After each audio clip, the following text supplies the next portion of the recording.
मध्य प्रदेश में वैसे तो मामा जी यानी कि मुख्यमंत्री शिवराज सिंह चौहान बेहद लोकप्रिय हैं, लेकिन मध्य प्रदेश से ही एक ऐसा जिला भी है जो कि राजधानी भोपाल से काफी दूर है, लेकिन वहां पर भी एक शख्स हैं जिन्हें लोग मामा के नाम से जानते हैं और युवाओं में बेहद लोकप्रिय हैं। ये जिला है श्योपुर और उसकी विजयपुर तहसील के विष्णु धाकड़। जी हाँ, आम लोगों में मामा के नाम से लोकप्रिय शख्स ने बहुत ही कम समय में राजनीति और समाज में एक बड़ी पहचान बना ली है। क्या है उसका कारण और किस तरह से ये आदिवासियों से लेकर आम लोगों में लोकप्रिय होते जा रहे हैं, उनसे चर्चा करेंगे। डेफर्स के स्टूडियो में मौजूद हैं विष्णु धाकड़ जी यानी कि मामा जी। आपका बहुत बहुत स्वागत है। बिल्कुल। ये मामा दुबेरा नामा का कैसे पड़ा? जब हम बचपन में क्षेत्र में स्कूलों में जाया करते थे पढ़ने के लिए, तो ऐसे पारिवारिक रिश्ते होते हैं, उस नाम से बच्चे मुझसे मामा का कहते थे। फिर हम स्कूल की राजनीति में भी सक्रिय रहे, तो वहाँ भी मामा के ही नाम से लोग जानने लगे, एक दूसरे बोलने लगे। फिर वहाँ से हम राजनीति में भी सक्रिय हुए, तो वहाँ भी लोग क्षेत्र में मामा के नाम से जानने लगे।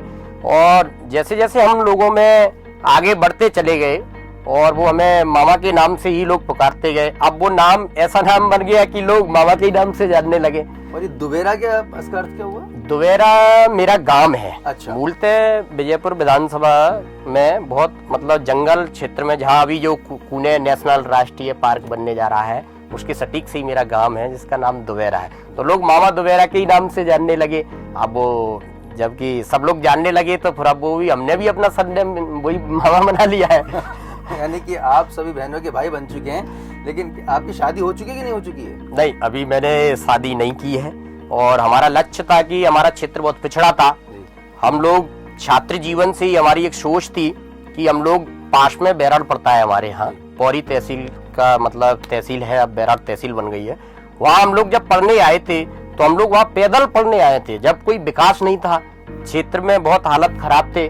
तो हमारी सोच एक ऐसी बनी कि नहीं, क्षेत्र के लिए हमें संघर्ष करना है और अपनी एक राजनीति में पकड़ बना के क्षेत्र के लिए विकास, मूलभूत सुविधा जैसे सड़क, लाइट, पानी, ये सारी चीजों के लिए हमने काफी बार संघर्ष किया। और जैसे प्रदेश में भारतीय जनता पार्टी की सरकार आई, माननीय मुख्यमंत्री शिवराज सिंह चौहान जी मध्य प्रदेश के मुख्यमंत्री बने, तो उन्होंने कई जन कल्याणकारी ऐसी योजनाएं निकाली जिससे हम समय समय पर हमारे वरिष्ठ नेतृत्व को पार्टी स्तर पर और माननीय प्रदेश के मुख्यमंत्री जी को अवगत कराया। उसमें हम कुछ हद समय तक हम सफल हुए। क्षेत्र में आज लाइट भी हो गई, सड़क भी हो गई। अभी भी मूलभूत कुछ असुविधा है, उनके लिए हम प्रयासरत हैं। अगर श्योपुर की बात करते हैं तो ज्यादातर लोग शिवपुरी से कंफ्यूज हो जाते हैं। शिवपुरी गुना के पास एक जिला है, काफी लोकप्रिय है, लेकिन श्योपुर को मध्य प्रदेश के ही काफी लोग नहीं जान पाते हैं कि सुदूर एक जिला है और वहाँ से सांसद, देश के केंद्रीय कृषि मंत्री भी हैं नरेंद्र सिंह तोमर जी। तो श्योपुर के बारे में जानना चाहेंगे कि वहाँ पर दरअसल प्रमुख समस्याएं क्या हैं, क्योंकि काफी लंबे समय से आप वहाँ पर राजनीति में सक्रिय हैं। मूलतः हमारी जो समस्या है वहाँ एक तो किसानों के लिए सिंचाई का अभाव है, जबकि वहाँ ऐसी काफी व्यवस्था है, जैसे क्वारी नदी है जो मध्य विजयपुर से निकलती हुई गई है, उस पे एक डैम जिसकी उसके लिए हमने ज्ञापन भी दिए और हमने माननीय समय पर माननीय नरेंद्र सिंह तोमर जी हमारे क्षेत्रीय सांसद हैं, उनसे भी मांग की। विधायक जी सीताराम माधवा से भी अब हमारे विधायक हैं, उनसे भी हमने मांग रखी है। और माननीय मुख्यमंत्री जी के अभी हमारे क्षेत्र का एक प्रतिनिधित्व किसानों का मंडल आया था पिछले 1 फरवरी 2018 में, जब माननीय मुख्यमंत्री जी ने हमें आश्वस्त किया, उस पर काम भी हुआ, उसका डीपीआर कंप्लीट है और भरोसा है कि जल्दी माननीय मुख्यमंत्री लघु सिंचाई परियोजना में वो हमारा बेरदा सिंचाई लघु परियोजना आ जाएगी, जिससे किसानों के लिए बहुत बड़ी राहत मिलेगी विजयपुर के लिए। विजयपुर जो विधानसभा क्षेत्र है काफी बड़ा क्षेत्र है, लेकिन ये इतना पिछड़ा हुआ क्यों है इतने लंबे समय से, और क्या वजह है कि यहाँ पे सिंचाई की कई जो परियोजना है वो पूरी नहीं हो पाई, रोजगार की भी काफी कमी है, लोग पलायन कर रहे हैं? चूंकि वहाँ काफी लंबे समय से कांग्रेस काबिज थी, नगर, जनपद, हर क्षेत्र में कांग्रेस काबिज थी। रामनिवास रावत जी वहाँ से जो कांग्रेस के कार्यकारी प्रदेश अध्यक्ष हैं, वो वहाँ से ही आते हैं विजयपुर से।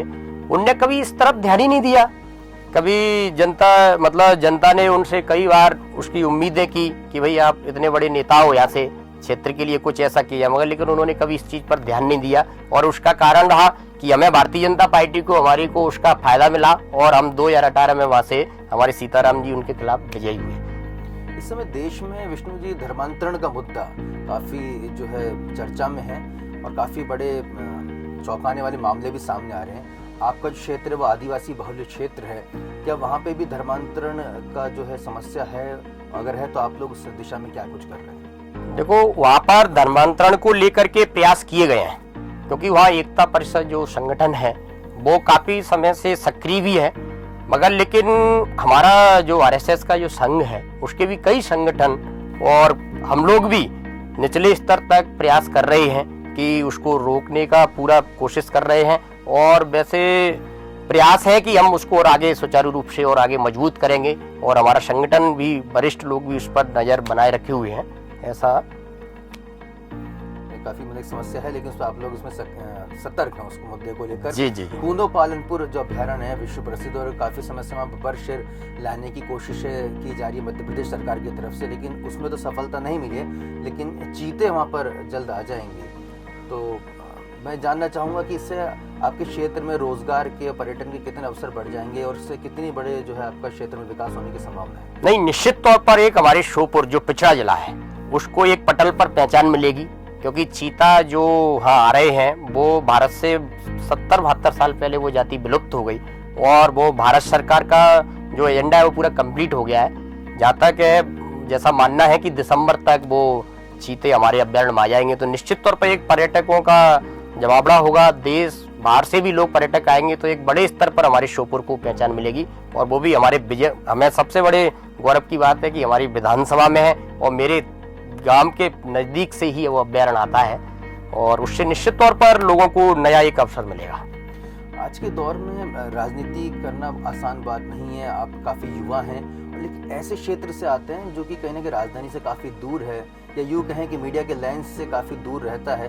तो अपनी राजनीति को आगे बढ़ाने के लिए, समाज में खुद को स्थापित करने के लिए क्या कुछ कठिनाइयाँ आती हैं या फिर आपको लगता है कि नहीं ये तो संघर्ष है? नहीं, निश्चित तौर पर एक थोड़ा सा वो क्षेत्र हमारा एक चारों तरफ से अंदर हो जाता है, इसलिए वहाँ जो होना चाहिए उस लेवल से नहीं हो पाता है। पर लेकिन अब धीरे धीरे मतलब पार्टी एजेंडे पर भी सब लोग उस चीज को समझ रहे हैं और कोशिश कर रहे हैं कि मतलब विजयपुर को भी आगे लाया जाए। निश्चित तौर पर जी आएगा, सभी के संज्ञान में है। जी बिल्कुल। आदिवासी काफ़ी, जैसे मैंने बताया कि काफ़ी वहाँ पर हैं, शहरी आदिवासी काफ़ी तादाद में वहाँ पर मौजूद हैं। आपको लगता है कि जो लोक कलाएं हैं आदिवासी के बीच में, जो उनकी जो महारत है, जो उनके अंदर कला कौशल है, उसको भी अगर उबारा जाए तो कहीं ना कहीं रोजगार के अवसर भी होंगे, आपका ज़िला भी लोकप्रिय हो सकेगा और कहीं ना कहीं आमदनी भी बढ़ेगी उससे आपके ज़िले की? नहीं, निश्चित तौर पर उसके लिए हमारे यहाँ माननीय मुख्यमंत्री जी ने जो आदिवासियों के लिए जो 1000 रुपये जो योजना थी वो माननीय मुख्यमंत्री जी ने कराल से ही आगाज किया था उसका, और आज उसका वनवासी भाई लोगों को उसका बेनिफिट निरंतर मिल रहा है।